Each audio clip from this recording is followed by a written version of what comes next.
nakatanggap akong litrato mula sa sekretarya ng asawa ko. Mrs.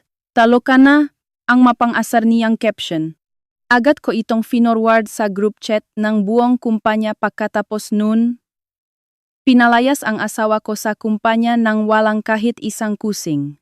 Sa litrato, mahimbing na, natutulog ang asawa kong si Paolo. Nakakumot sa katawan niya ang paborito kong kowat, may kasamang mensahe. Mrs. Reyes, masyadong naparami ang inom ni Sir Paulo kaya dito na muna siya sa akin matutulog ngayong gabi ha. 3 segundo kong tinitigan ang litrato bago ako napanggisi. Mabilis kong ini-screenshot ang litrato at ang chat history. Pagkatapos, isinen ko ito sa Viber group chat ng kumpanya na may halos 1,000 na empleyado. Congratulations Jasmine sa tagumpay mong agawin siya. Ikaw na ngayon ang bagong Mrs. President. Send. Pagkatapos ay pinatay ko ang aking cellphone. Natapos ko ang lahat ng walang pag-alinlangan.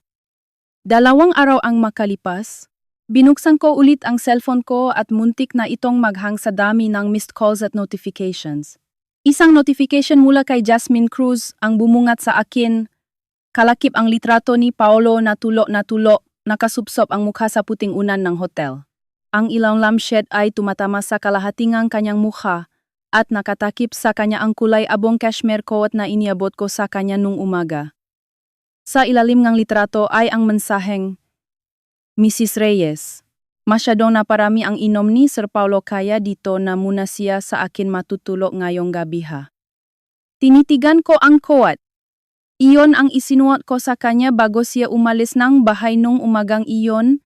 Nasa kuwelyo pa rin ang bakas ng lipstick ko mula sa halik ko bago siya pumasok. Hindi ako nag-reply. Nag-screenshot lang ako ulit. 2 imahe. Ang litrato at ang chat history. Binuksan ko ang group chat ng kumpanya at pinili ang 2 screenshot. Nagtipa ko sa caption box, Jasmine, congratulations sa promotion mo bilang bagong kabit ng presidente. Pinindot ko ang send button. Nakita kong umabot sa dulo ang sending bar. Pinatay ko ulit ang phone ko. Bumalik ang katahimikan sa paligid. Mula sa bintana ng aming penthouse sa BGC. Tanaw ko ang city lights ng Metro Manila na parang tahimik na dagat. Lumapit ako sa bar cabinet at nagsalin ng whiskey sa baso. Tumunog ang yelo ng tumama sa baso. 5th wedding anniversary namin ngayon. Nasa mesa ang customized cake na kinuha ko pa kaninang hapon. May disenyong itim na cisne. Tumawag si Paolo kaninang tanghali. May importante daw na client meeting na hindi pwedeng tanggihan. Malalate daw siya. Pero itutuloy namin ang selebrasyon pag-uwi niya. Ganun pala. Ito pala ang sinasabi niyang client meeting. Ito ang karugtong ng selebrasyon.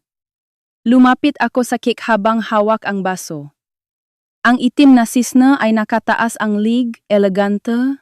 Dinuro ko ito ngang daliri hanggang sa masira. Bumaon sa malambot na icing at nabali ang lig. Sayang naman. Ininom ko ng diretso ang whiskey. Gumuhit ang tapang nito sa lalamunan ko. Mahusay.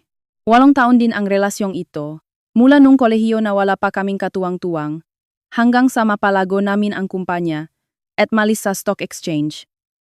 Oras na para tapusin ang lahat. Pumasok ako sa walk-in closet at inilabas ang pinakamalaking maleta. Nagsimula akong mag-empake. Lahat ng gamit ko, dadalhin ko.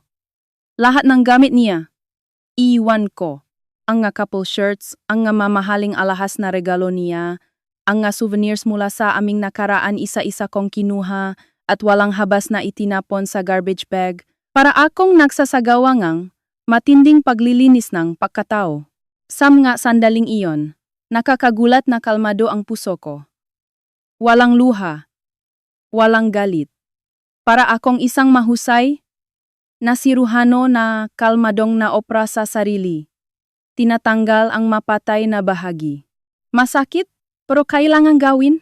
Pagkalipas ng 2 oras, puno na ang maleta. At sa tabi nito ay may 3 malalaking garbage bag. Dumating ang 40-hour lipat bahay service na inarkila ko eksaktong 3:00 ng madaling araw. Tahimik pero mabilis na ikinarga ng gatawhan ang manggagamit ko sa truck. Sa huling pagkakataon, pinagmasdan ko ang bahay na pinahirapan kong buuin. Nakasabit pa rin sa pader ang wedding photo namin. Sa litrato, ang saya-sayang ng ngiti ko. Habang si Paolo ay nakatingin sa akin ng may halong pagmamahal. Lumapit ako, kinuha ang litrato at binitawan ito. Kumalabok ang basak na salamin sa sahig, nakadurok-durok ang frame. Sinabi ko sa mga tauhan, tara na, umalis ang truck sa condo building at humalo sa traffic ng madaling araw sa Maynila. Hindi ako lumingon kahit isang beses. Ang bago kong titirhan ay isang condo unit na binili ko ng palihim ilang buwan na ang nakakaraan. Hinayaan ko lang itong bakante. Palagi kong sinasabi sa sarili ko na dapat laging may exit strategy ang isang babae. Ngayon ko napatunayan na tama ang desisyon ko. Nang matapos ilipat ang mga gamit, nagsisimula ng lumiwanag ang silangan. Naligo ako na mainit na tubig, nagpalit ng malinis na payama, at humiga sa hindi pamilyar na kama. Hindi ako dinalo ng antok. Sinimulan kong kalmadong ayusin sa utak ko ang lahat ng pangyayari. Jasmine Cruz. 1 taon at kalahati na siyang sekretarya ni Paolo. Bata, maganda, graduate sa isang kilalang universidad, at magaling sa trabaho. Iyan ang reputasyon niya sa kumpanya. Tuwing pumupunta ako sa opisina para dalhan ng pagkain si Paolo, lagi niya akong sasalubungin ng nakangiti. Good morning po, Mrs. Reyes, sa matamis niyang boses. Kabisado niya ang nagusto ko. Ipinagtitimpla niya ako ngang paborito kong saa bago pa ako dumating. At sa masimpleng galaw, ipinaparamdam niya na mas ka-vibes niya si Paolo sa trabaho kaysa sa akin. Halimbawa, isang tingin lang ni Paolo, alam na niya kung anong dokumento ang iabot. Bago pa matapos ni Paolo ang sasabihin niya, duktong na agad si Jasmine. Minsan, pabiro niyang sinabi sa akin, Mrs. Reyes, minsan naisip ko, parang mas kilala ko pa si Sir Paolo kaysa sa inyo. Noon, tinatawanan ko lang yon. Akala ko makaiba ang karerang isang mahusay na work partner at ng isang asawa. Hindi sila magbabanggaan. Ngayon ko lang narealise na naging kampante ako. Masyado akong nagtiwala sa sarili ko. Dahil sa sobrang kumpiyansa, binalewala ko ang mga senyales. Ang madalas na pauwi ni Paolo ng latte. Ang amoy ngang ibang pabango sa damit niya minsan. Ang pagkontra niya sa mga opinyon ko gamit ang mga salita ni Jasmine. Marichar, masyadong idealis yang ideya mo. Mas praktikal ang sugestyon ni Yasmin. Sabi ni Jasmine, masyadong risky ang project na to, pag-aralan muna natin. Jasmine. Padalas ng padalas ang pagbanggit niya sa pangalan nito. Pero akala ko, trabaho lang ang lahat. Hanggang sa dumating ang litratong iyon na parang matalim na kutsilyo na sumira sa huwat kong kapayapaan. Kapag pumipikit ako, nakikita ko ang imahe. Ang tulo na muha ni Paolo, ang koat ko at ang mapang-akit na mensahe ni Jasmine. Bakit niya nagawa yon ng ganun kalakas ang loop? Siguro inakala niya na dahil sa kumpanya at sa reputasyon ni Paolo. Mananahimik na lang ako at titisin ang galit. Akala niya kakausapin ko siya ng palihim. O iya ako kay Paolo at tatanggapin ang karaniwang dahilan ng malalaki na isang gabing pagkakamali lang yun. Sa ganung paraan, mananatili siya sa tabi ni Paolo habang nakaupo sa trono ng tagumpay. Hanggang sa tuluyan niya akong mapalayas. Sayang. Mali ang kalkulasyon niya. Ako si Marichar Reyes. At wala akong balak makipagnegosasyon sa mga ganyang bagay. Kung gusto niyang gra, bibigyan ko siya ng pinakamagandang entablado. Halos 1,000 empleyado ang gagawin kong saksi sa kanilang wagas na pag-ibigan. Hindi ko namalayan kung kailan ako nakatulog. Basta ang alam ko, ito ang pinakamahimbing na tulog ko sa nakalipas na 2 taon. Wala akong napanaginipan. Pagkalipas ng 2 araw, nagising ako ng kusa. Tumatagos ang sikat ng araw sa blinds at gumagawa ng mga linyang anino sa sahig. Hindi pamilyar ang kwarto, pero amoy ngang pamilyar kong pabango ang hangin. Bumangon ako at kinuha ang cellphone sa bedside table. 2 araw itong nakapatay. Kaya oras na para tignan kung gaano nakalaki ang sunog. Huminga ako ng malalim at idiniin ang power button. Umuwag ang cellphone at bumukas ang screen. Pagkatapos ng startup animation, agad na napuno ang signal bar. Pagkatapos nun, nagwala ang cellphone ko. Tuloy-tuloy ang vibrate. Parang tatalon sa kamay ko. Bumaha ang mga missed calls, text messages, Viber notifications, at iba pang alerts na parang dam na nasira.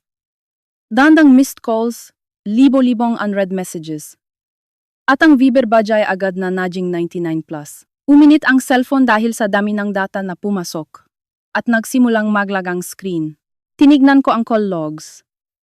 Sa pinakataas, 199 missed calls mula kay Paolo. Sa ibaba nun, mga executives ng kumpanya, mga kaibigan ko, at mga numerong hindi ko kilala. Ini-silent ko ang phone at inihagis sa kama.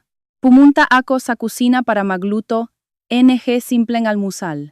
Pritong itlog, toast, at mainit na gatas.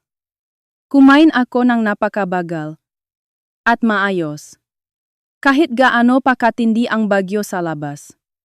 Parang wala akong pakialam habang tinatapos ko ang almusal at nahuhugas ng pinggan. Pagkatapos, kinuha ko ulit ang mainit pang cellphone. Hindi ko binasa ang mensahe ni Paolo. Sa halip, binuksan ko ang main Viber group ng kumpanya. Sapat na ang 2 araw para umasim ang sitwasyon. Nagalab na ang group chat. Ang congratulatory message ko ay parang bombang sumabog. Pagkatapos kong i-post yon, ilang minutong katahimikan ang namayani. Ang unang gumalaw ay ang HR director. Nagpost siyang gulat na emoji, tapos agad ding binura. Iyon ang naging hudyat para magsimula ang bahanga bulungan sa timeline.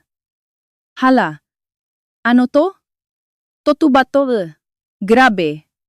Ang daming ganap, sumasakit ulo ko. Yasminte, sumobra ka na yata. Nang humupa ang unang gulat, nahati ang opinyon ng gataw. May man na nahimi lang at nagabang. May man na tuwa sa tsismis at nagalat pa, at merong agad na bumuong ang gakampo. Isang kaibigan ni Jasmine sa opisina ang hindi nakatiis at nagpost na pagtatanggol. Guys, huwag tayong mag-assume. Hindi gagawin ni Jasmine yan. Baka may misunderstanding lang. May sumang-ayon agad. O nga, alam naman ng lahat na okay sina Sir Paolo at Ma'am Marichar. Impossible yan. Baka joke lang ni Ma'am. Pero ang nga pilit na pagtatanggol ay agad na natabunan ng mga resibo at kwento ngang iba. Joke? Ma-joke ba ganyan si Ma'am? Bula ba kayo? Hindi niyo ba nabasa message ni Jasmine? Dito na siya matutulog sa akin anong misunderstanding dun? Matagal ko nang napapansin yang si Jasmine Masyadong pabida. Parang laging nakadikit kay Sir. O nga, nung last team building, siya pa taga-tagay kay Sir. Tapos nung nalasing siya, nagpahatid papawi. Kapag may nalulunod, maraming handang tumula pababa. Ang imaheng binuo ni Jasmine sa opisina ay gumuho sa isang iglap. At ang isa sa mga bida, si Jasmine mismo, ay nagpakita rin sa wakas 30 minutes pagkatapos ng post ko. Nagpost siya napakahabang mensahe sa group chat. Isang madramang pa-victim na salaysay habang umakto na siya ang kawawa. To all employees, I am very sorry. Nadamay ang work GC sa private issue ko. Kagabi, para makuha ni Sir Paolo yung important contract, pinainom siya ng maraming ng client hanggang sa hindi na siya makatayo. Bilang sekretarya niya, responsibilidad ko ang safety niya. Kaya napilitan akong dalhin siya sa malapit na hotel para makapagpahinga. Sobrang lasing ni Sir at nadumihan ang damit niya, kaya tinanggal ko ang suit jacket niya at kinumutan siya ng coat na nasa kotse ko. Yung coat na yon, naiwan ni Ma'am Marichar sa opisina dati, at ginamit ko lang para hindi ginawin si Sir. Pagkahatid ko kay Sir sa kama, umalis na agad ako.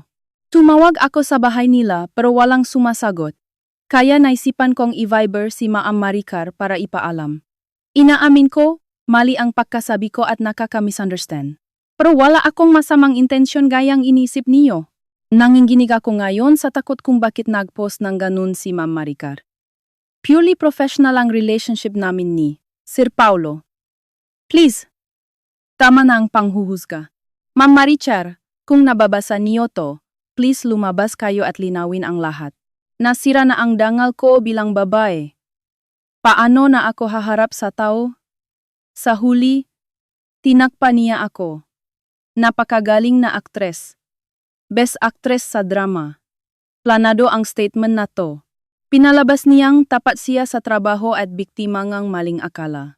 At ibinalik niya ang sisi sa akin. Na dahil sa misunderstanding ko at pag-ingay ko, sinira ko ang puringang isang inosenteng babae. Nang kumalat ang ganitong kwento, nagbago na naman ang ihip ngang hangin sa chat, nagsalita ang mga namamagaling na wala namang alam sa totoong pangyayari. Ah, ganun pala. Misunderstanding lang pala. Masyado namang naging emosyonal si Ma'am Marichar.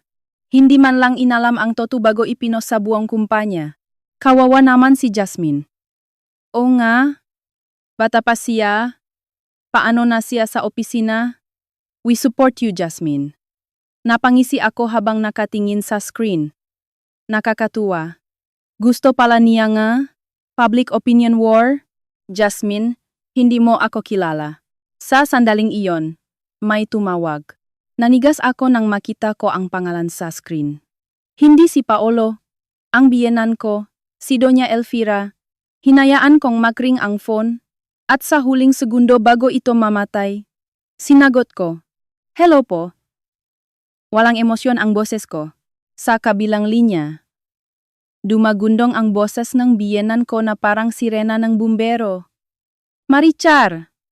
Sa wakas sumagot ka rin. "Nababaliw ka na ba? Anong pumasok sa kokote mo? Gusto mo bang sirain si Paolo?" Garalgal ang boses niya sa sobrang galit. May naririnig akong magamit na ibinabato sa background. Inilayo ko ng kaunti ang phone sa tenga ko at kalmadong sumagot, "Mommy, hindi ko po alam ang sinasabi niyo. Makmaang-maangan ka pa?" Mas lalong lumakas ang boses niya. "Dahil sa ginawa mo, alam ng buong kumpanya. Hindi mo ba naisip ang kahihiyan ni Paolo at ang epekto nito sa stocks ng kumpanya? Napakasama mong babay." Tahimik lang akong nakinig. Hindi ako sumabat. Nang mapagod siya kakasigaw at humahangos na, kalmado akong nagsalita. "Mommy, hindi ba dapat sa magaling niyong anak kayo magalit? Tanungin niyo kung anong ginawa niya." "Ano bang ginawa ni Paolo? Normal lang sa mga lalaki ang nalalasing sa client meeting." Tinulungan lang siya nung Jasmine dahil sa magandang loob. "Imbes na magpasalamat ka, gumawa ka pang iskandalo. Nasaan ang pinag-aralan mo?" "Ang pinag-aralan ko po ay hindi natuturo na okay lang na matulo ang asawa ko sa kwarto ng ibang babae sa mismong wedding anniversary namin," mariin kong sabi. "Lalo na kung ang babaeng yon ay gagamitin ang kawat na binili ko para kumutan ang asawa ko. Pikturan at ay send sa akin para mang-asar, hindi po ako ganun kabait para palampasin yon." Nanahimik siyang ilang segundo. Pero maya-maya, nagbago ang tono niya mula sa galit papunta sa bulag na pagtatanggol sa anak. "Ano ngayon? May mga lalaking nambababae talaga minsan? Kailangan bang ipangalandakan mo sa buong mundo? Bakit hindi mo na lang tiisin para sa kinabukasan ni Paolo at ng pamilyang ito? Konting sakripisyo lang. Tiisin?" Natawa ako na parang nakarinig ngang pinakachorni na joke. "Mommy, wala na po tayo sa panahon ng mamartir. Anong klaseng ugali yan?" Naubusan na siya nga sabihin kaya nagtaas na lang ulit ng boses. "Marichar, sinasabi ko sa iyo, hindi tatanggapin ng pamilya Reyes ang ganyang klaseng manugang. Pumunta ka sa opisina ngayon din at sabihin mo sa group chat na nagbibiro ka lang. Tapos magsorry ka kay Jasmine para matapos na to." "Magsorry?" Mas lalong lumamig ang ngiti ko. "Deserva niya yon? Napaka-ingrata mo. Akala mo ba hindi mabubuhay si Paolo kung wala ka? Sinasabi ko sa iyo, maraming babae ang gustong magpakasal sa anak ko. Mas bata, mas maganda, at mas masunurin kaysa sa iyo. Mabuti naman po kung ganun." Mabilis kong sagot. "Di palitan niyo na po ako akat ng mas makaling na babae. Hindi ko siya pipigilan." Tandaan mo to, sasabihin ko kay Paolo na hiwalayan ka na. Palalayasin ka namin na walang kahit ano. Sige po, sabi ko. Hihintayin ko na lang po ang supoy na galing sa korte. Binabaan ko siyang telepono. At agad ko siyang blinog. Wala akong pagdadalawang isip. Gusto niyang paktakpan ang lahat, baliktarin ang sitwasyon, at protektahan ang anak niya kahit mali. Iyan ang totoong kulay ng biyenan ko. Matagal ko nang alam yan. Nag-vibrate ulit ang phone.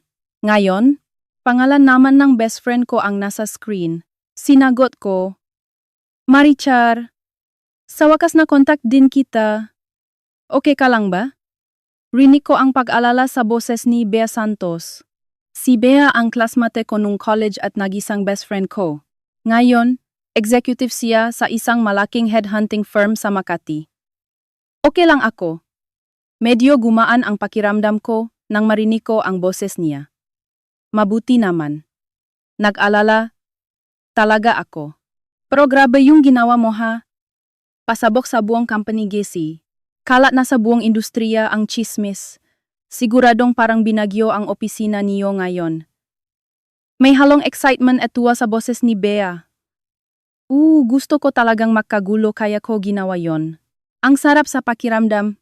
Suportado ako ni Bea. Tama lang yan. Hindi dapat pinakbibigyan ang mga lolokong asawa at mga ahas na yan. Pero anong plano mo ngayon? Balita ko. Matindi raw yung Jasmine na yon. Umiyak daw ngayon sa opisina at nagpapabiktim. Sinasabing na misunderstand mo lang daw siya. Pinalalabas niyang ikaw ang masamang babae. Alam ko. Nabasa ko ang best actress speech niya sa chat. So anong gagawin mo? Hahayaan mo na lang ba siyang baliktarin ang kwento? Naalalang tanong ni Bea. Uminom akong gatas. Huwag kang mag-alala. Sabi ko. Hayaan mo muna siyang mag-ingay. Kailangan ng panahon para kumalat ang lason. Ang pinakaiwasan sa public opinion war ay ang sumabay sa agos ng kalaban. Kung gusto niyang magpabiktim para kaawaan, pagbigyan natin. Habang lalo siyang nag-inarte at umiyak, mas matindi ang balik kapag lumabas ang totu. Hindi lang simpleng panalo sa debate ang gusto ko. Gusto kong markahan siya habang buhay ngang kahihiyan na hindi niya matatakasan. Ikaw? Anong gagawin mo ngayon? Makukulong ka lang ba sa bahay? Tanong ni B. Tumingin ako sa maliwanag na sikat ng araw sa labas ng bintana at matata na sumagot. Hindi.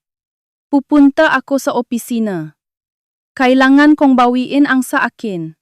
At kailangan ko ring batiin ang dalawang bida sa palabas na to. Bet! Tuwang-tuwang sabi ni Bea. Samahan na kita? Resba mo ako. Wala akong schedule. Ngayon kaya. Pwede ako anytime. Okay lang kaya ko na to. Tinanggihan ko ang alok niya. Laban ko to. Ako ang tatapos. Ibinaba ko ang telepono. Pumunta sa kwarto. At binuksan ang closet. Nakahilera doon ang nga bagong damit na hindi pa natatanggal ang tag. Pinili ko ang isang matingkat na pulang bestida. Malalim ang v-neck, hapit sa bewang, at may mataas na slit sa hita. Tinernuhan ko ito ngang itim na stiletto heels na may taas na 4 inches. Umupo ako sa harap ng salamin at nakmakeup ng simple pero matapang tignan. Ang finishing touch ay isang matingkat na pulang lipstick. Isang kulay na sumisimbolo sa tapang at pahiwatig ng giyera. Tinignan ko ang sarili ko sa salamin, puno ng kumpiyansa at lamig ang mga mata ko, at napangiti ako ng may kasiyahan. Marica Reyes. Welcome back. Nagsisimula pa lang ang palabas. Kinuha ko ang susi ng kotse, at lumabas ng kwarto. Ang destinasyon, opisina. Titignan ko kung hanggang saan nila kayang panindigan ang kasinungalingan nila kapag kaharap na nila ang kontrabida. Ang sasakyan ko ay isang puting Porsche. Regalo ni Paolo nung na-public ang kumpanya namin. Sabi niya noon, salamat sa lahat ng suporta mo. Ngayon, puro kaplastikan na lang ang tingin ko dun. Mabilis kong pinatakbo ang sasakyan papuntang Makati CBD. Doon nakatayo ang imperyong binuo naming dalawa mula sa wala. At doon din naghihintay ang patibong nasisira sa akin. Ipinasok ko ang Porsche sa reserved parking slot sa basement ng building. Pinatay ko ang makina, pero hindi agad ako bumaba. Tinitigan ko ang sarili ko sa rearview mirror. Pulang-pula ang labi. Kasing lamig ng yelo ang mamata. Perpekto. Ito ang aking battle gear. Ang aking baluti. Pagbukas kong pinto at pagbaba, tumunog ang takong sapatos ko sa makintab na shahik clock. Clock, clock. Umaalingaw-ngaw ang tuno sa malawa na parking lot, parang tambol ngang digmaan. Sumakay ako sa elevator at pinindot ang button ngang penthouse floor. Ang floor ngang president's office. Tumunok ang elevator at bumukas ang pinto. Pamilyar na reception area, pamilyar na logo ngang kumpanya. Pero iba ang pakiramdam ngayon. Ang dating tahimik at maayos na opisina ay balot ngayon ng nakakabinging katahimikan. Lahat ng empleyado ay nasa kani-kanilang mesa. Nakukunwaring busy sa trabaho. Pero ang pasimpleng tingin, ang matatalas na pandinig, at ang mabilis na pagtatype. Sa mga chat apps ay nagpapatunay na iba ang ganap, amoy na amoy sa hangin ang sismis at malisya. Nang lumabas ako na suot ang matingkat na pulang bestida, parang tumigil ang mundo sa opisina. Lahat ng mata ay nakatuon sa akin. Gulat, kuryosidad, awa, at kasiyahan sa gulo halo-halong emosyon ang bumuo sa isang hindi nakikitang lambat na sumasalubong sa akin. Binalewala ko silang lahat. Tuwid ang tayo, nakataas ang no, diretso ang tingin. Ang destinasyon ko ay ang opisina ni Paolo sa dulo ng hallway. Ang tuno lang ng takong ko ang naririnig sa nakakabinging katahimikan. Bawat hakbang ay parang tumatapa sa puso nga empleyado. Tinitignan nila ako na parang bida sa isang teleserye na finally lumabas na para harapin ang kaawe. Nilampasan ko sila ng walang emosyon. Habang papalapit ako sa opisina ng presidente, palakas ng palakas ang ngabulungan. Hala. Nandito talaga si Ma'am Maricar. Grabe yung suot niya. Panggira talaga. Ay, exciting to. Buksan niyo na Zoom. Ma-livestream tayo ng palihim. Nasa loop pa si Jasmine? Kanina pa umiyak yon? Hindi pa lumalabas. Napanggisi ako habang naririnig ang mga yon. Magaling. Kumpleto na ang audience. Tumayo ako sa harap ng mabigat na mahoganidor. Soundproof ito. Pero naririnig ko pa rin ang mga hikbi galing sa loob. Boses ni Yasmin. Hindi ako kumatok. Habang nakatingin sa likod ko ang buong opisina, pinihit ko ang saradura at marahas na binuksan ang pinto. Bumungat sa akin ang eksena sa loop. At nakita rin ito nga chismosang empleyado sa hallway. Sa loop ng opisina, nakatayo si Paolo sa tabing desk niya. Nakaupo si Jasmine sa visitor sofa. Nanginginig ang balikat habang umiyak na parang basang sisiw. May hawak na tissue si Paolo, bahagyang nakayuko, akmang iaabot kay Jasmine. Nakasulat sa mukha niya ang inis at awa. Nang bumukas ang pinto, sabay silang lumingon. Nang makita ako ni Jasmine, bigla siyang tumigil sa pag-iyak na parang nasamit. Dumana ang takot sa mga mata niya, pero agad niya itong pinalitan ng mas matinding iyak at lungkot. Nanigas naman si Paolo. Nakabitin sa era ang kamay niyang may hawak na tissue. Nakakabingi ang katahimikan sa buong kwarto. Sumandal ako sa hambang ng pinto. Nagkrus ng braso. At pinanut ang madramang eksena. Tapos, binasak ko ang katahimikan ng isang tawa. Sir Paolo, busy ka ba? Nakakaisturba ba ako? Hindi malakas ang boses ko. Pero parang karayom itong tumusok sa tensyon sa kwarto. Natauhan si Paolo. Biglang binawi ang kamay at nilamukos ang tissue. Maricar, pigil na pigil ang boses niya pero halata ang galit. Anong ginagawa mo dito? Alam mo ba kung gaano kalaking gulo ang ginawa mo? Binalewala ko ang sinabi niya. Nilampasan ko siya ng tingin at diretso kay Jasmine na nasa sofa. Nagpapavictim pa rin siya. Namumula ang mata. May luha sa pilik mata. Nang mapansin niyang nakatingin ako, lalo siyang yumuko na parang takot na bata. Jasmine, Dahan-dahan kong sabi. Malamig pa sa yelo ang boses ko. Tama na ang iyak. Wala kaming budget para bigyan ka nga. Best Actress Award. Halatang nagulat si Jasmine. Tumingala siya. Punong luha ang mga mata at garalgal na nagsalita. Ma'am, sorry po. Hindi ko po sinasadya. Hindi ko akalain na magiging ganito kalaki ang gulo. Hindi, alam mong mangyayari to. Pumasok ako sa loop at isinara ang pinto.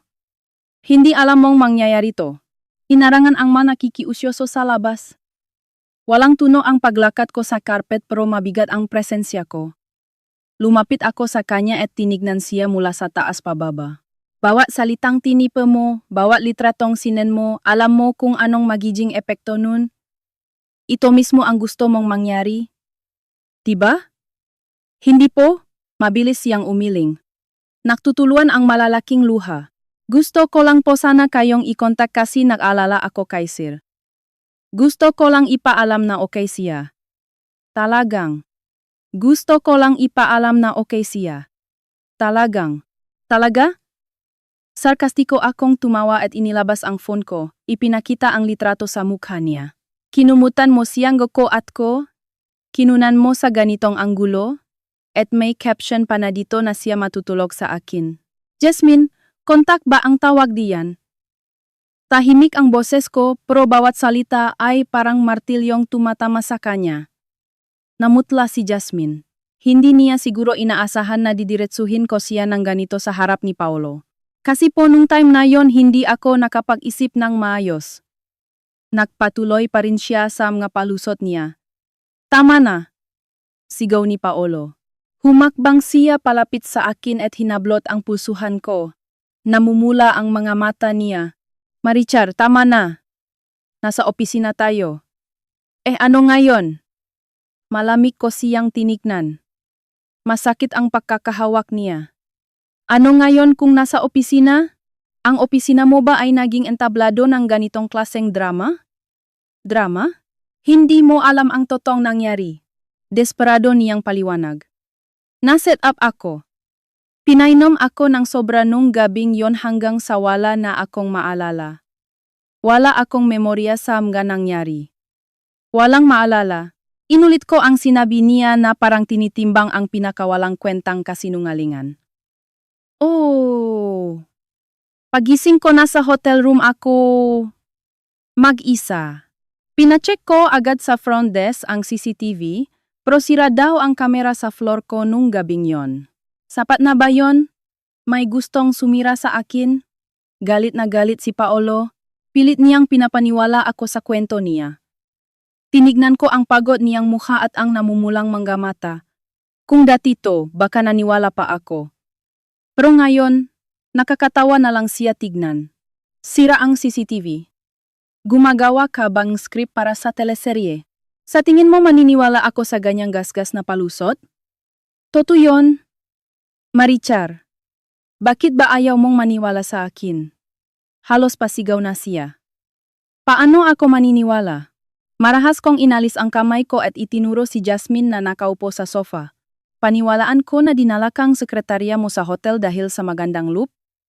Nakinumutan kaniyang koat ko dahil sa magandang loop? Nasinan niya ang litratong yun sa akin dahil sa magandang loop? Natigilan si Paolo. Kahit anong palusot niya, walang laban yon sa ebidensyang litratong isinen ni Jasmine. Alam niyang ang ginawa ni Jasmine ang pinakamalaking butas sa kwento nila. Humarap siya kay Jasmine at ibinaling ang galit dito. Ikaw, bakit mo ba ginawa yon? Napaliit si Jasmine sa takot at lalong humagulgol. Sir Paolo, sorry po. Nataranta lang ako. Hindi sumasagot si Ma'am. Natakot ako na mag-alala siya. Gusto ko lang sabihin na safe kayo. Talaga pong. Umiyak siya habang nagpapaliwanag ng walang katuturan. Pilit na pinalalabas na inosente siya. Magaling siyang umiwas sa responsibilidad. Nang medyo humuhupa na ang galit ni Paolo dahil sa mga luha ni Jasmine, nagsalita ulit ako ng malamig. Tama na ang acting. Mababa ang boses ko pero parang nagyelo ang hangin sa opisina. Jasmine, Isang tanong lang. Bakit nasa kotse mo ang coat ko?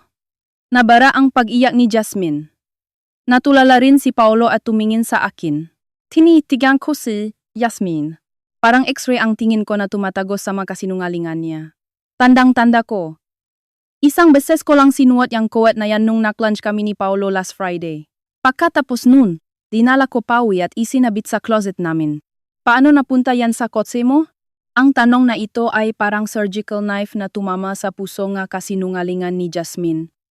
Nakanganga siya, walang masabi. Nagsimulang tumulo ang malamig na pawis sa noo niya. Narealiza din ni Paolo ang ibig sabihin nun. Galit niyang tinignan si Jasmine punong pagdududa ang nga mata. Jasmine, sumagot ka? Tahimik sa loob ng opisina. Ang mabigat na pahinga lang ni Jasmine ang naririnig. Sa sandaling iyon ng matinding pressure, biglang tumirik ang mata ni Jasmine at bumaksak siya sa sofa na parang nawalan ng malay. Nahimatay siya sa pinakatamang oras. Napakahusay na exit strategy. Habang nakatingin sa nakahandusay na si Jasmine sa sofa, gusto ko siyang palakpakan. Napakagaling ng timing.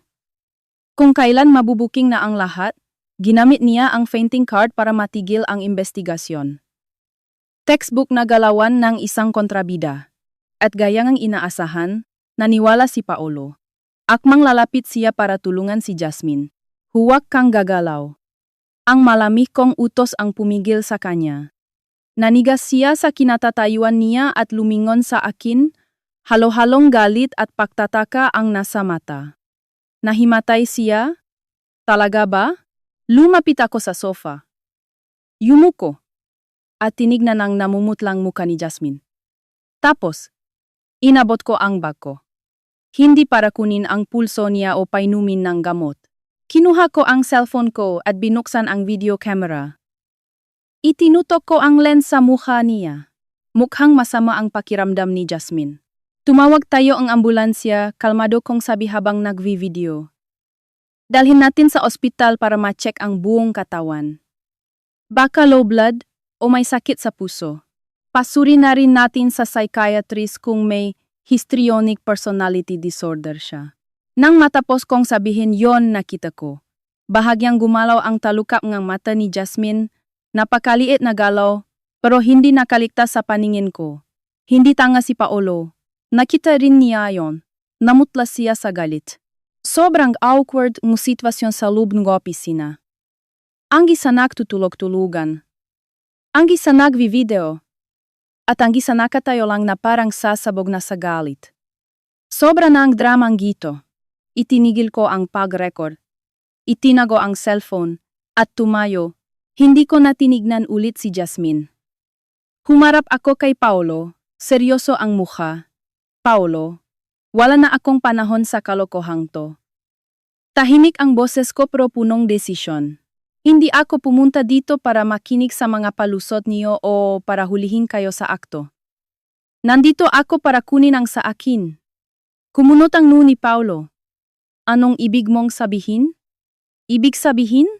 Lumakat ako papunta sa likod ng desk niya at hinila ang executive chair, ang simbolo ng kapangyarihan sa kumpanya, at umupo doon. Sumandal ako at pinakrus ang makamay sa mesa. Tinignan ko siya mula sa taas. Mula nung itatag natin ang kumpanyang to, nakalagay ang pangalan ko katabi ng pangalan mo sa listahan ng shareholders. May-ari ako ng 30% ng founding shares ng kumpanya. Tama ba? Nanlaki ang mata ni Paolo. Hindi niya inaasahan na gagamitin ko ang alas na to ngayon. Pero, walang pro, putol ko sa kanya. Bilang second largest shareholder at co-founder, may karapatan akong questionin ang anumang gawain na sumisira sa interes at reputasyon ng kumpanya at gamitin ang nga karapatan ko.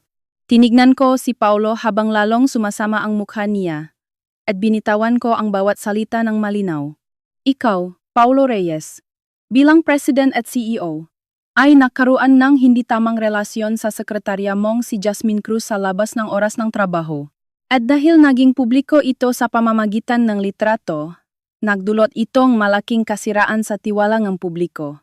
Ang pangyayaring ito ay nagdulot ng hindi maayos na pinsala sa brand value ng kumpanya at direktang nakaapekto sa presyo ng ating stocks. kasinungalingan yan, wala kaming relasyon. At yung stocks, kapag gumalaw na ang merkado, mapipilitan kang harapin ang realidad. Malamig kong sabi. Mula sa sandaling ito, bilang shareholder na si Maricha Reyes, formal kong hinihiling ang emergency board meeting. Nagtaas ako ang 2 daliri. 2 ang agenda. Una, ang agarang pagtanggal kay Jasmine Cruz bilang sekretarya.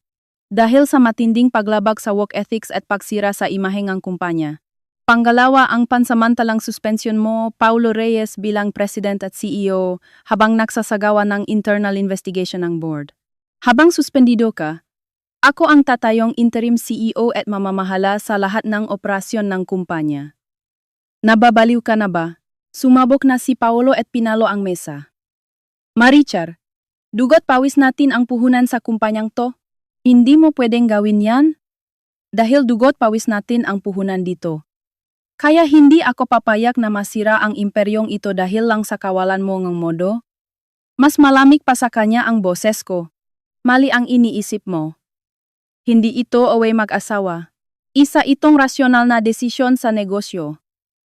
Tumayo ako at lumapit sa kanya. Tinignan siya mata sa mata. Bibigyan kita ng 1 oras. Kontakin mo lahat ng board members at mag-set up ng emergency online meeting. Pagkatapos ng 1 oras, hihintayin ko ang business report mo sa conference room. At yang babaeng nagtutulog-tulugan diyan. Tinignan ko si Jasmine na naninigas pa rin sa sofa. Utusan mo ang HR na ayusin ang termination papers niya at ang separation pay. Paalisin mo siya agad nang may natitira pang dignidad. Pagkasabi nun, tumalikod na ako at lumabas ng opisina nang hindi na sila tinitiknan ulit. Iniwan ko sila sa likod ng nakasarang pinto. Tahimik ang buong office area. Parang may dumaang anghel. Nakitang lahat ng empleyado ang lamig sa mukha ko at narinig ang kalabog mula sa loop ng opisina. Alam na nila. Hindi pa tapos ang bagyo.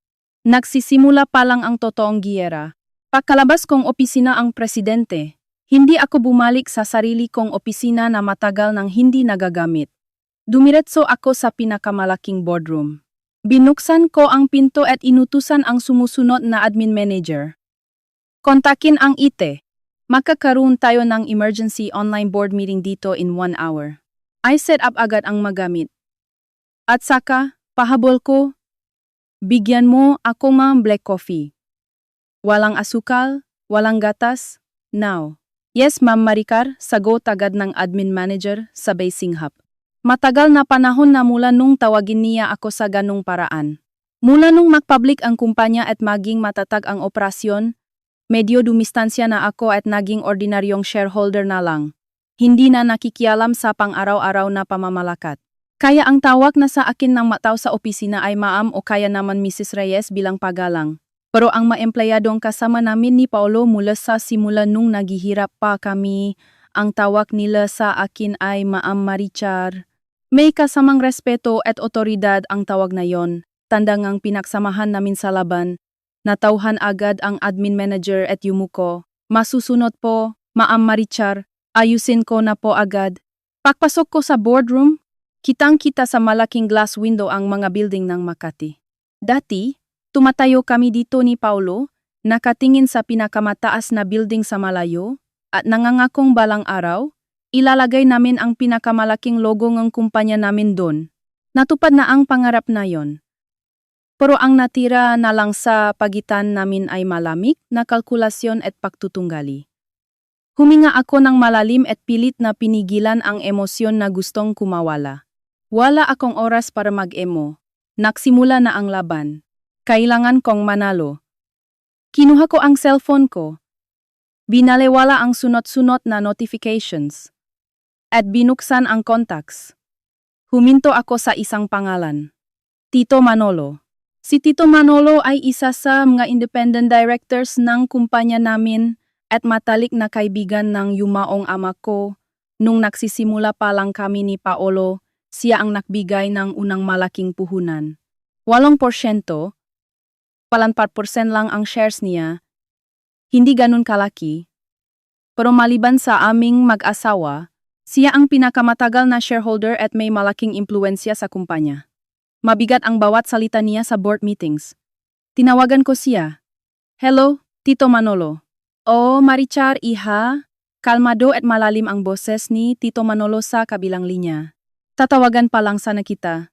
Nabalitaan ko ang nangyayari sa kumpanya. Tito Manolo, kailangan ko pong tulong niyo. Diretso kong sabi. Nanahimik siya sandali. Maricar, anong nangyari sa inyo ni Paolo? Nakita ko kung paano kayo nahirap para marating ito. Tito Manolo, mahabang kwento po. Pero sana po paniwalaan niyo ako. Lahat ng desisyon ko ay para protektahan ang kumpanyang ito. Kalmado at matatag ang boses ko. Wala po sa tamang pag-isip si Paolo ngayon para mamuno. Nabulag siya ngang isang mapanlinlang na babae. Yung sekretarya ba niyang si Jasmine? Opo. Bumuntong hininga si Tito Manolo. Magaling na bata si Paolo. Pero minsan masyado siyang nadadala ene emosyon. Maricar, anong plano mo? Magpapatawag ako ng emergency board meeting para isulong ang suspension niya at ang pagupo ko bilang interim CEO. Gano katas ang sansa mong manalo? Itinanong ni Tito Manolo ang pinaka-importanteng tanong. Ang board ay binubuo ko, ni Paolo ni Tito Manolo, arapat na external directors na representatives ng mga venture capital at investment firms. Si Paolo ay may 42%, ako ay may 30%.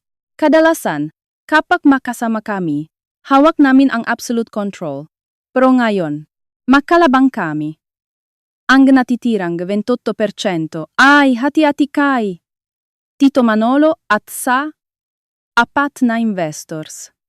Para masuspend si Paolo, kailangang konjiboto ko plus at least 22% pa. Ibig sabihin, kailangan ko ang suporta ni Tito Manolo.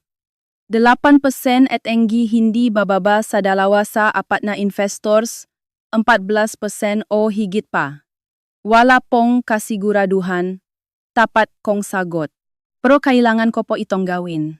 Tito Manolo, parang anak na natin ang kumpanyang ito. Hindi ako papayag na masira ito dahil lang sa isang masamang babae. Isa pa, nagsisimula ng maapektuhan ang stocks natin dahil sa iskandalo ni Paolo. Isinen ko sa kanya ang screenshot ng stock market app. Isang oras pa lang bukas ang merkado.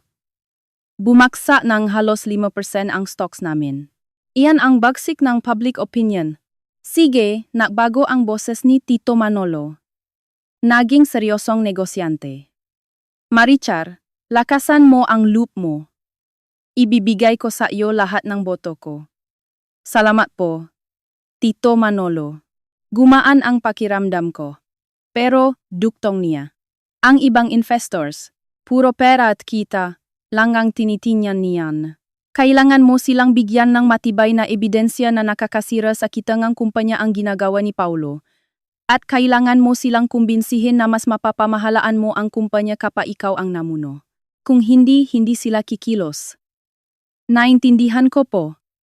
Pagkababang telepono, tinawagan ko agad ang pangalawang numero.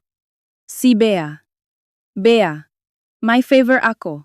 Kahit anong mangyari, paimbestigahan mo ng malalim ang isang tao. Si Jasmine Cruz, ang sekretarya ni Paolo. Alamin mo lahat tungkol sa kanya mula pagkabata hanggang ngayon. Pamilya, edukasyon, kaibigan, at lalo na ang financial status niya nitong nakaraang buwan. Detalyado dapat. Walang problema? Sagot agad ni Bea. Pakikilusin ko na ang team ko, pero bakit biglaan? May duda ka ba? Tumalas ang mamata ko. Isang simpleng sekretarya. Hindi makakagawang ganito katapang at planadong hakbang ng maisa. Ang saktong pakasira ang CCTV. Ang perpektong timing ng pagkahimatay. Siguradong may nagtuturo sa kanya at may nasa likod nito. Hindi lang ito simpleng kaso ang kabit na ng agaw ng asawa. Malaki ang posibilidad na isa itong planadong pag-atake sa negosyo para yumanig ang kumpanya natin. Isang oras ang makalipas.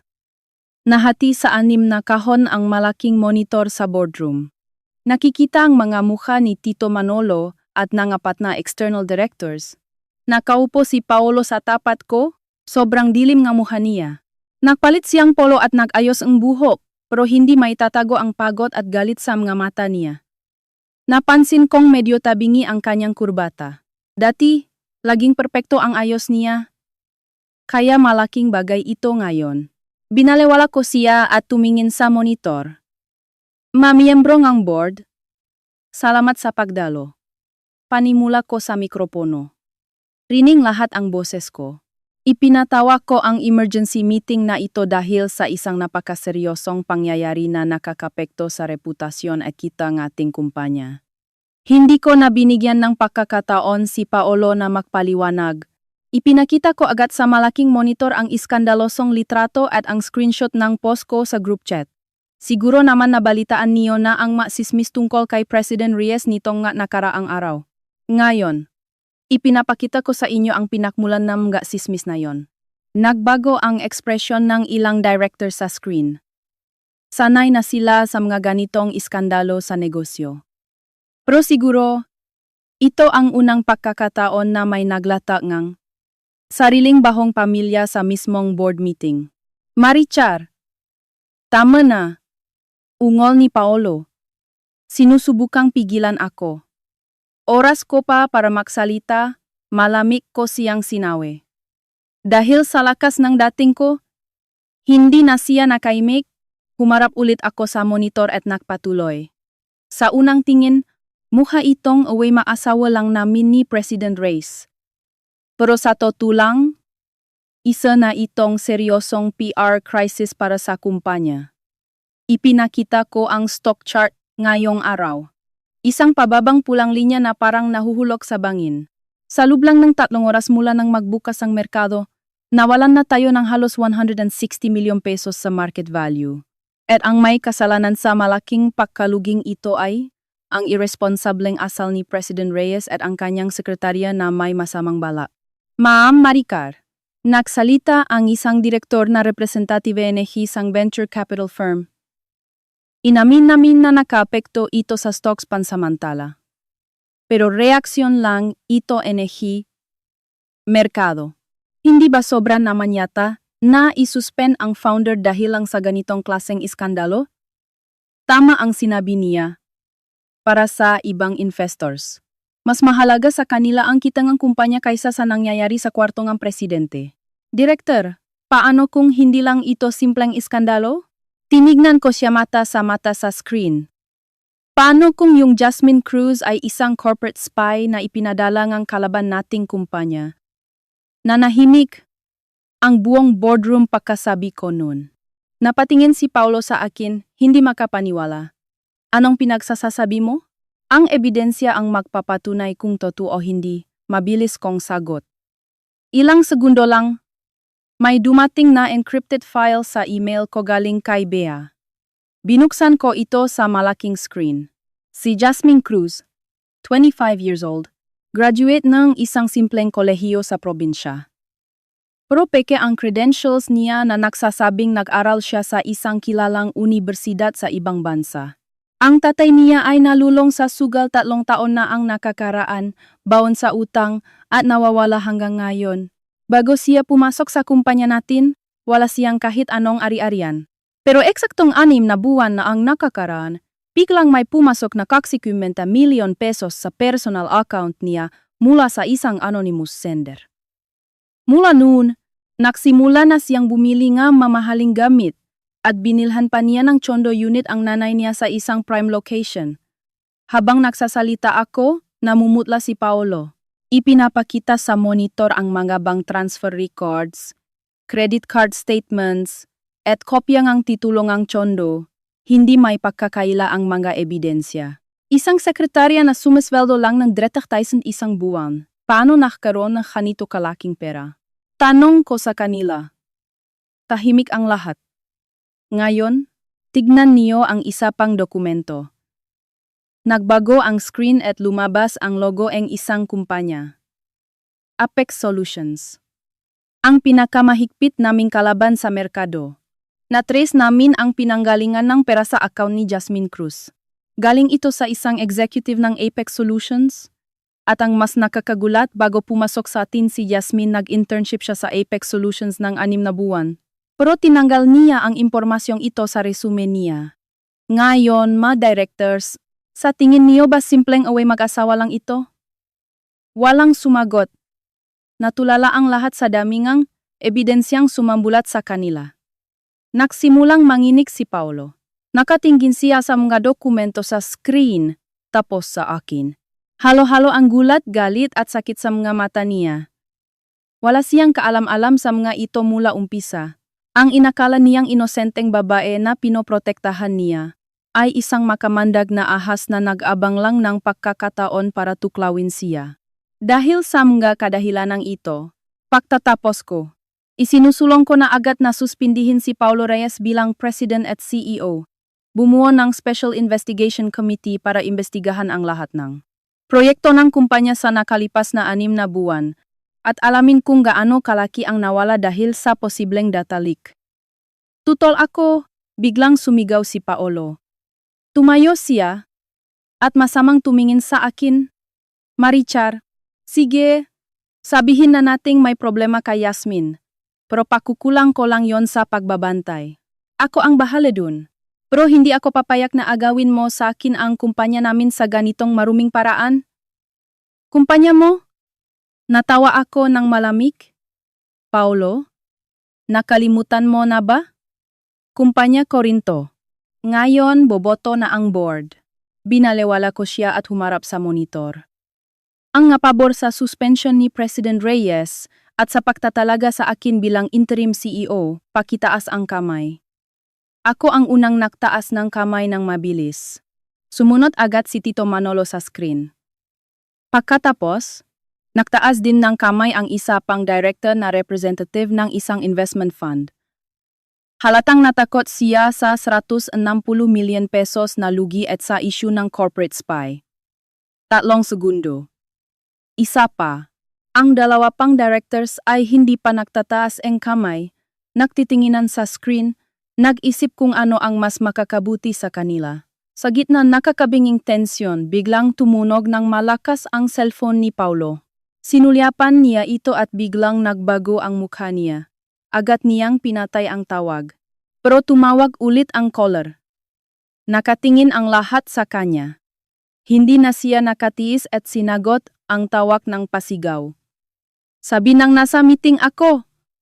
Ano ba yon? May sinabi sa kabilang linya. Sa isang iglap, namutla si Paolo. Mula sa galit ay naging parang nakakita ng multo. Nanginginig ang kamay niyang may hawak ng cellphone. Anong sinasabi mo? Ulitin mo nga. Puno enge takot at desperasyon ang boses niya.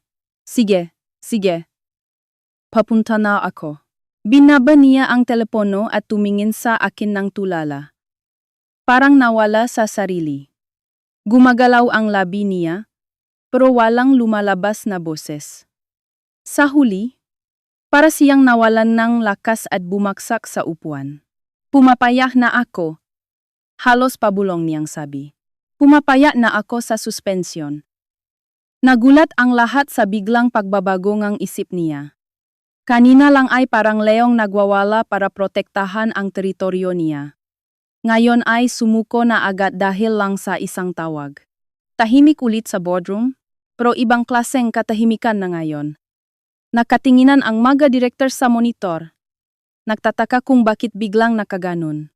Habang nakatingin ako kay Paolo na parang lantang gulay, wala akong naramdamang tuwa sa panalo. Sa halip, kinabahan ako. Sino ang tumawag? Anong sinabi para sumuko agad ang isang lalaki ng ganon kabilis? Sige po. Pinilit kong pakalmahin ang sarili ko at kinontrol ulit ang meeting. Dahil pumayag na si President Reyes, approved na ang motion para sa suspensyon niya. Tinignan ko ang monitor. Mula ngayon, ako, si Marichar Reyes, ang tatayong interim CEO at mamamahala sa lahat ng operasyon ng kumpanya. Mga directors. May tutol ba? Umiling sina Tito Manolo at ang isa pang direktor na bumoto kanina. Ang 2 pang directors na nagalinlangan kanina, Ngayong sumuko na si Paulo, ay sumangayon na rin. Tapos na ang laban. Meeting adjourned. Tinapos ko ang meeting at pinatay ang mga koneksyon. Kaming dalawa na lang ni Paulo ang naiwan sa malawa na boardroom. Balot siyang aura ng pagkatalo. Hindi ko na siya kinausap. Kinuha ko ang cellphone at kape ko at akmang aalis na. Wala akong oras na pwedeng sayangin. Kailangan ko nang lumipat sa opisina ng presidente at simulan ang audit ng pananalapi ng kumpanya. Ngayon pa lang magsisimula ang totong trabaho. Nang hahawakan ko na ang doorknob para lumabas, narinig ko ang garalgal niyang boses mula sa likod ko. Marichar, huminto ako. Pero hindi ako lumingon. Na-aksidente si Mommy. Kumabo ng malakas ang dibdib ko. Naintindihan ko na agad ang lahat. Galing sa ospital ang tawag. Nahulog siya sa hagdan. Nasa ICU siya ngayon, inooprahan. Garalgal na garalgal ang boses niya. Sabing doktor, malubha ang lagay niya. Kahit mabuhay siya, malaki ang posibilidad na maparalisa ang kalahating katawan niya. Humarap ako sa kanya. Nakatakip ang dalawang kamay ni Paulo sa mukha niya, nangingini ang balikat. Ang lalaking laging mayabang at malakas sa paningin ko, ngayon ay parang batang nawawala, walang magawa. May kung anong pumitik sa akin, kahit na masama ang ugali ng biyenan ko sa akin at laging kinakampihan ang anak niya kahit mali, nanay pa rin siya ni Paulo. Bakit siya nahulog sa hagdan? Aksidente lang ba? O may mas malalim na dahilan? Naalala ko agad ang tawa ni Doña Elvira kaninang umaga, ang pagsigaw niya at ang magakalabok sa background. At ang sinabi ni Paulo na gusto ngang nay niya na magiwalay kami at palayasin ako. Kung ang isang gaya ni Doña Elvira na emosyonal at sarili lang ang isip ay hindi nakuha ang gusto niya kay Paulo, ano ang susunod niyang gagawin? Posible bang sumugot siya dito sa opisina para harapin ako o si Jasmine? Lumubog ang puso ko sa kaba. Mabilis akong lumapit kay Paulo at hinawakan ng mahigpit ang braso niya. Saan ospital dinala si Mommy? Tumingala siya. Punong luha at desperasyon ang mata niya. Hinawakan niya rin ang kamay ko. Mahigpit, parang dudurugin ang buto ko. Marichar, tinignan niya ako ng may halong pagdududa. May sinabi ka ba kay Mommy? Parang tinusok nilo ang puso ko. Sa ganitong sitwasyon, pinaghihinalaan pa rin niya ako? Paulo, marahas kong inalis ang kamay ko. Malamig ang boses ko? Tingin mo ba sa akin ganun akong klaseng tao na gagawa ng masama? Hindi ano kasi. Nautal siya. Narealize niya siguro na mali ang sinabi niya. Saglit na dumaan ang pagsisisi sa mga mata niya. Hindi ko na siya binigyan ng pagkakataong magpaliwanag. Hindi ito ang oras para magturuan. Kinuha ko ang cellphone ko at nag-search ng pinakamalapit na ospital. Saang ospital? Sasama ako. Kahit anong galit ko sa kanila. Buhay pa rin ang pinag-usapan. Isa pa, ang pangyayaring ito ay konektado sa gulong sinimulan namin. Kung may mangyaring masama sa biyenan ko, habang buhay na itong magiging anino sa buhay ko. Nanginginig na sinabi ni Paulo ang panggalan ng ospital. Makati Medical Center. Sabay kaming tumakbo palabas ng boardroom at nagmamadaling sumakay ng elevator. Gulat na gulat ang mga empleyado na makita kaming nagmamadali at balisa ang mga mukha. Wala silang kaalam-alam na ang giyera sa negosyo ay biglang naging trahedya sa pamilya. Nakakabingi ang katahimikan sa loob ng kotse habang papunta kami sa ospital. Si Paulo ang nagmamaneho. Namumuti ang mabuko ng daliri niya sa higpit ng hawak sa manibela. Nakausli ang maugat sa kamay niya. Wala siyang imik. Basta apa ng apa sa silinyador, mabilis na sumisingit sa traffic. Nakaupo ako sa passenger seat, pilit na binubuo ang puzzle sa utak ko. Biglang nag-vibrate ulit ang cellphone ko ng malakas. Si Bea. Sinagot ko agad. Maricar, nakuha ko na. Matinding pasabog to? Excited ang boses ni Bea. Inimbestigahan ko si Jasmine. Hindi mo maniniwalaan kung kanino siya konektado. Yung executive ngang Apex Solutions, tauhan lang yon. May mas malaking tao sa likod niya. Marichar, kilala mo siya. Naririnig mo ba ako? Ang nasa likod nito ay si. Umakyat ang kaba ko sa lalamunan. Sino? Huminga ng malalim si Bea at binanggit ang pangalang Yumanik sa mundo ko. Si Vanessa Tan. Dahan-dahang sinabi ni Bea ang pangalan. Vanessa Tan. Nang marinig ko ang pangalang yon, parang bumukas ang isang lumang baul sa pinakasulok ng alaala ko. Lumabas ang mga alaala nung college ang masasayang araw. At ang mga nakatagong inggit at selos. Vanessa Tan ang college roommate ko. At gaya ko, may lihim ding pagtingin kay Paolo noon. Nung graduation ball. Suot niya ang isang magandang puting gown, parang prinsesa sa pelikula. At umamin siya ngang pagtingin kay Paolo sa harap ng maraming tao. Pero hindi siya ang pinili ni Paolo. Ako, mula noon, nasira ang pagkakaibigan namin. Akala ko, parte na lang yon ng nakaraan, mapait na alaala na lilipas din. Hindi ko akalain na pagkatapos ng 8 taon, babalik ang pangalan niya sa ganitong nakakatakot na paraan. At siya pa ang utak sa likod ng lahat ng ito. Vanessa Tan, ang asawa ng chairman ng Apex Solutions. Ibinalik ako ng boses ni Bea sa realidad. Mula nung mapangasawa niya yung mayamang matanda. Siya na raw ang humahawak ng maduduming trabaho ng kumpanya nila. Tauhan lang niya yung executive na nagpapadala ng pera kay Jasmine. Ibig sabihin, mula umpisa, si Jasmine ay isang manika na ipinadala niya para sirain ang kumpanya natin. Mabilis na gumana ang utak ko. Lahat ng nakakalat na impormasyon ay naduktong-duktong. Kaya pala ang perfect ng peking credentials ni Jasmine. Kaya pala alam na alam niya ang kahinaan ni Paolo.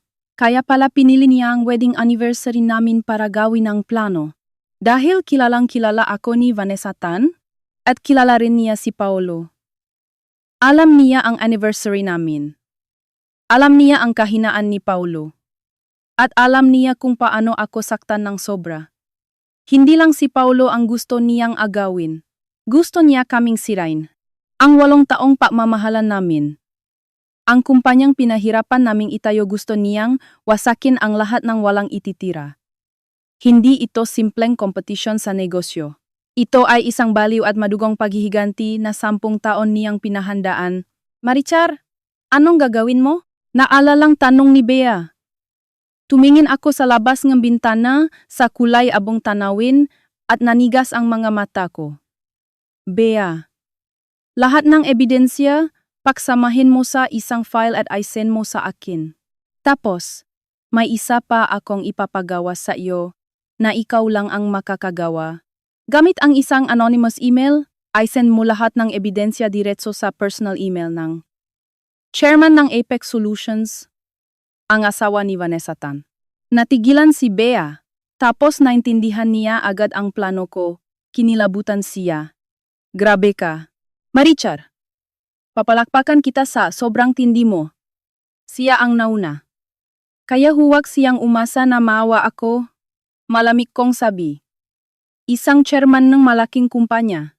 Ano kaya ang gagawin niya kapag nalaman niyang ang asawa niya ay ginagamit ang pera ng kumpanya para sa personal na paghihiganti dahil sa selos at naglalagay pa sa kumpanya sa alanganin? Siguradong hindi niya palalampasin yon. Tapos na ang maliligayang araw ni Vanessa Tan. Pakababal ng telepono, tiniknan ko si Paolo na nagmamaneho sa tabi ko. Lubog pa rin siya sa lungkot dahil sa nangyari sa nanay niya. At walang kalam-alam sa katatapos lang na usapan na magdedetermina na kapalaran na maraming tao.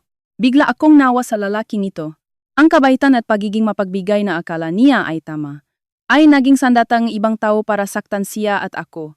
Pero hanggang sa huli, ang taong nagpoprotekta sa kanya ang pinagbibintangan niya. Mabilis na pumasok ang kotse sa ospital. Tumakbo kami papunta sa emergency entrance. Inuoprahan pa rin ang biyenan ko. Nakailaw ang pulang ongoing operation sign sa tapat ng operating room. Nagbibigay ng nakakatakot na liwanag sa hallway. Nakita kong nagpapabalik-balik sa harap ng operating room ang isang pamilyar na figura. Ang biyenan kong lalaki, si Don Roberto. Nang makita niya kami, sumugot siya agad. Lukot ang mukha niya sa galit at pag-alala. Paulo, sa wakas dumating ka rin.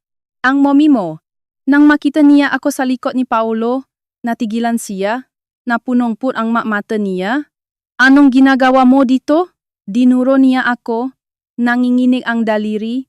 Kung wala ka sanang malas na babae ka, hindi mangyayari to sa mommy mo. Kasalanan mo lahat to. Pinatay mo ang mommy mo. Daddy! Humarang si Paulo. Huwag mo na ngayon.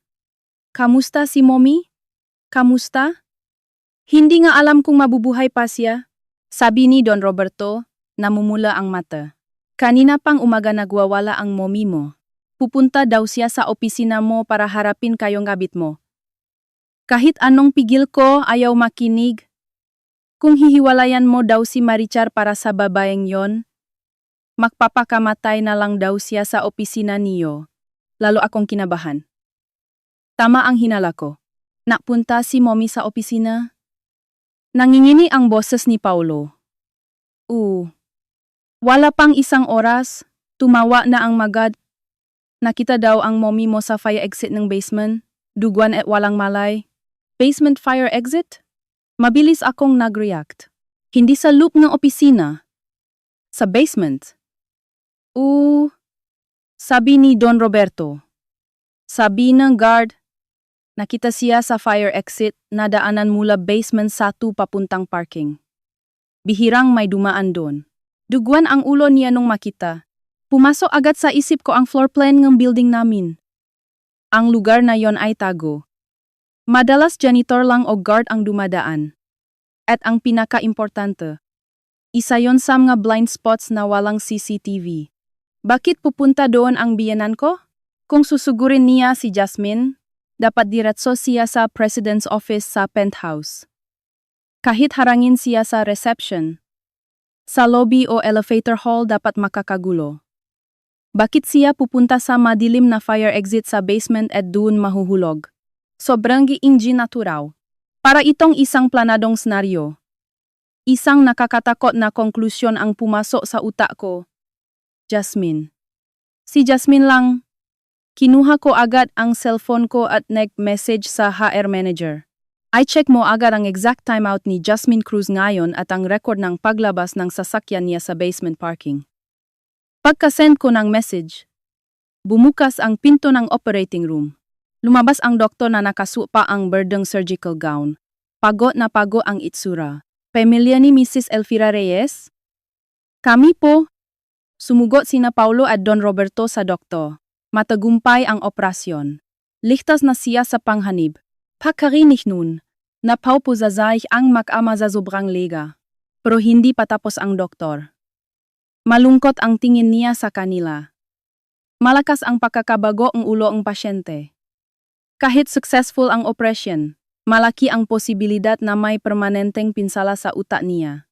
At higit sa lahat, malala ang pinsala sa spinal cord niya. Huminga ng malalim ang doktor bago sabihin ang masamang balita. Ikinalulungkot ko. Pero paralisado na ang kalahating ang katawan ng pasyente. Hindi na siya makakalakad ulit. Ang salitang paralisado ay parang bombang sumabog sa pagkatao ni na Paulo at Don Roberto. Muntik nang matumba si Don Roberto habang nakahawak sa pader at nawalan ng kulay ang mukha ni Paulo. Tulala siya sa doktor. Nanginginig ang labi, pero wala ng boses na lumalabas. Dinurok ng realidad ang pride niya. Nakatayo ako sa likod nila. Pinapanut ang malungkot na eksena ng walang emosyon. Wala akong naramdamang awa, pero wala ring tuwa sa panalo. Naisip ko lang na minsan, nakakatakot ang resbakang tadhana. Sa buong buhay ng biyenan ko, ginamit niya ang pagiging magulang para kontrolin si Paulo at makialam sa buhay namin. Ngayon, sa pinakamalungkot na paraan, naging permanente na ang kontrol niya. Naging isang sumpasiya na kailangang pasanin ni Paulo habang buhay. Isang sumpang hindi niya matatakasan. Sa sandaling iyon, nag-vibrate ng mahina ang cellphone ko. Emergency report galing sa HR manager. Ma'am Maricar, confirmed po. Mga 10 minutes pagkalabas niyo ni President Reyes sa opisina, lumabas si Jasmine Cruz gamit ang fire exit sa likod. Hindi niya ginamit ang kotse niya, nagtaksi siya para tumakas. At may report din galing sa security head. May narecover na gamit sa pinangyarihan ng insidente sa basement fire exit. Sa ilalim ng text, may naka-attach na litrato. Isang maliit pero kumikinang na piraso ng alahas. Isang pearl earring. Sa ilalim ng perlas, may nakalawit na maliit na silver charm na letrang J. Nakilala ko agad, ikaw yon ni Jasmine. Nakita ko yon sa tenga niya kanina sa opisina nung nakakagulo. Kumabo ng mabilis ang puso ko. Nahulo ang hikaw ni Jasmine sa mismong lugar kung saan nahulo ang biyenan ko. At tumakas si Jasmine gamit ang fire exit pagkatapos ng board meeting. Nagtugma na ang lahat. Hindi ito aksidente. Attempted murder too. Pagkatapos ng board meeting, narealise ni Jasmine na talo na siya at sira na ang buhay niya.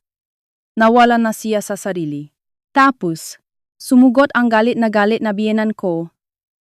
Sa ugali ni Doña Elvira, siguradong pinaksalitaan niya ng masakit si Jasmine o baka sinaktan pa nung makita sila. Dahil sa pressure na galing sa akin at sa pag-iwan sa kanya ni Paulo, napigtas na ang PC ni Jasmine. Sa madilim na fire exit na walang CCTV. Nag-away sila. Nagtulakan. At naitulak ni Jasmine ang biyenan ko sa hagdan.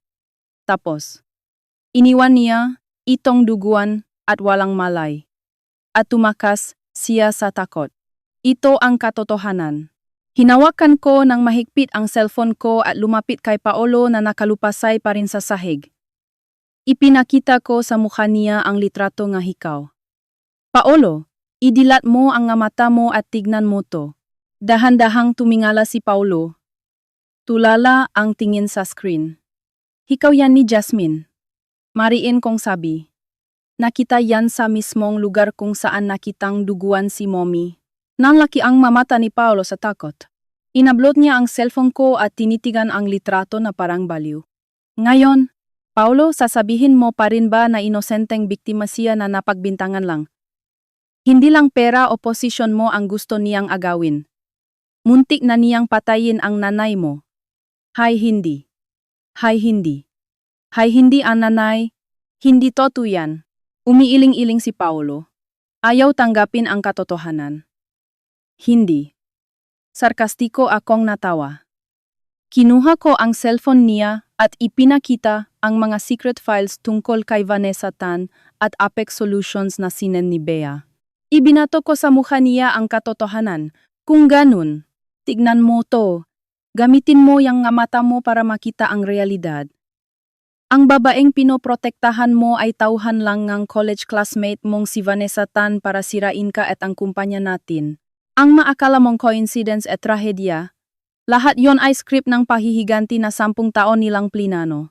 At ikaw, Paulo Reyes, ikaw ang pinakatanga at pinakakawawang payaso sa palabas nila. Isa-isang winasak ng mga ebidensya ang paningin niya. Bank transfers, pekeng credentials, koneksyon kay Vanessa Tan at Apex Solutions. Bawat isa ay parang mainit na bakal na dumidikit sa utak ni Paulo. Nakatitig siya sa mga dokumento. Nagbabago ang ekspresyon ng mukha niya hanggang sa magsimula siyang manginig sa galit. Jasmine. Vanessa. Isang ungol na parang hayop ang lumabas sa lalamunan niya. Napunong-put ang mga mata niya. Put kay Vanessa Tan, put kay Jasmine Cruz, at higit sa lahat, put sa sarili niya sa katangahan niya, sa hindi niya pagkakita sa toto, sa pagiging dahilan ng sarili niyang pagbaksak. Kumalabok ng malakas ang tuhod niya sa sahig. Tuluyan na siyang bumagsak sa malamig na sahig ng ospital. Hindi siya umiyak. Pero nakita ko, dalawang mainit na luha ang tumulo mula sa namumulan niyang mga mata. Ang lalaking kalahati ng buhay niya ay namuhay bilang mayabang na panalo.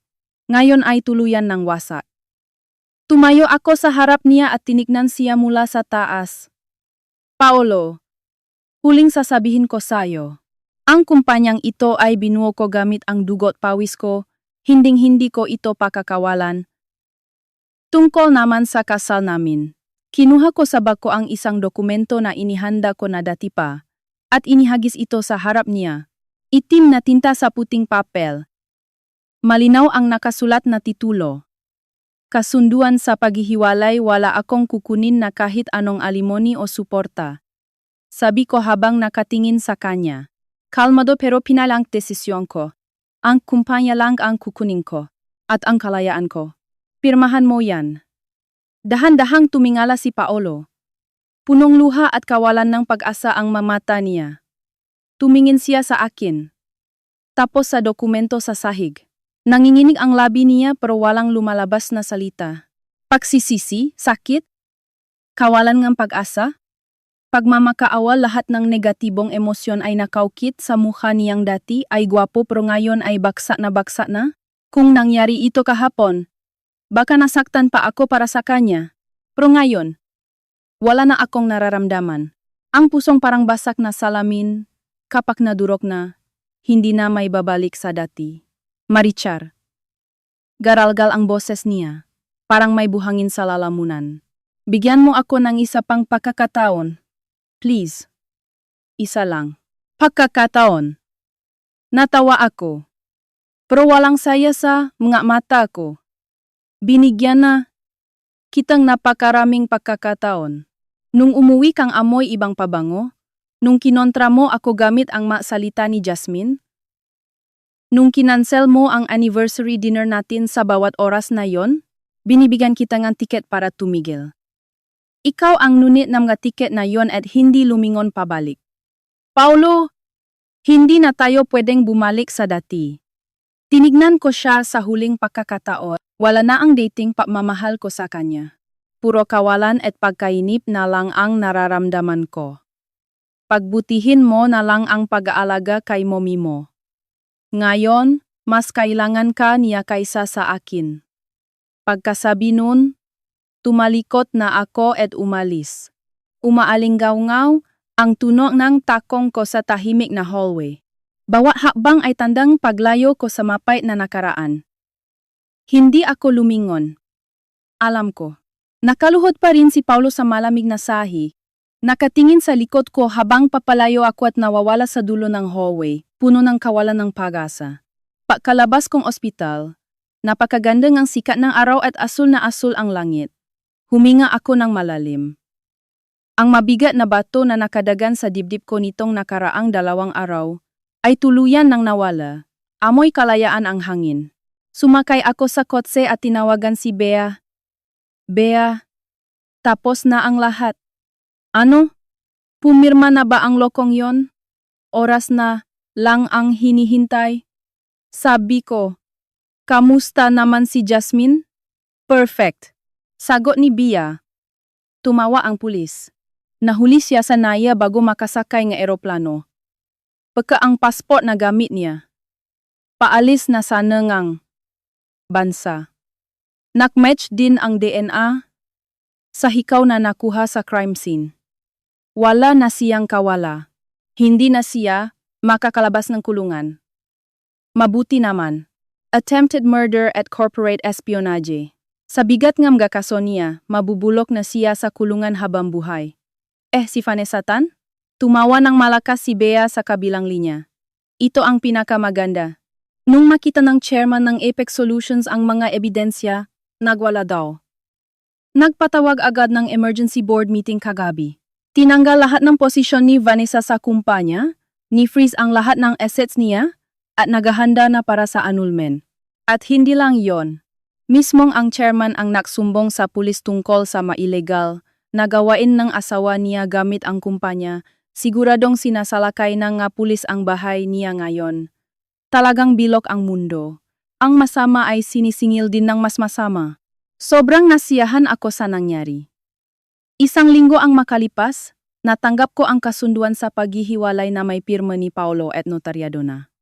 Wala siyang hininging kahit anong parte sa shares ng kumpanya at inilipat ang lahat sa pangalan ko ng walang bayad. Gaya ng sinabi niya, umalis siya sa buhay ko nang walang kahit isang kusing. Sa araw na ito, ako na ang nagisang may-ari at pinakamalaking shareholder ng imperyong ito. Nung huling araw ng paglilipat ng shares, nakita kami sa opisina para sa pirmahan ng mga dokumento. Sobrang payat niya. Humpak ang pisngi. At wala na ang dating aura ng isang president. Patay na ang ilaw sa mga mata niya. Ipinakakatiwala ko sa iyo ang kumpanya? Mahina niyang sabi. Oh, dadalhin ko to sa mas mataas na tagumpay. Gising na si Mommy. Pero wala siyang maalala sa mga nangyari bago ang aksidente, mapait siyang ngumiti. Sabing doktor, baka mas mabuti na rin yon para sa kanya. Tumango lang ako. Wala na akong balak sabihin pa. Marichar. Tumingin siya sa akin. Basag ang boses. Parang bubok na madaling mabasag. Pwede ba tayong magsimula ulit? Bumamagam ang daling mabasag. Kahit bilang makaibigan lang, matagal ko siyang tinitigan, ang bagsak niyang mukha. At dahan-dahan, pero siguradong umiling ako. Mr. Reyes, sana maging mapayapa ang buhay mo mula ngayon. Iyon ang huling sinabi ko sa kanya. Para sa relasyong gaya ng sa amin, ang pinakamaganda at pinakatamang katapusan ay ang maging magkakilalang estranghero sa isa't isa.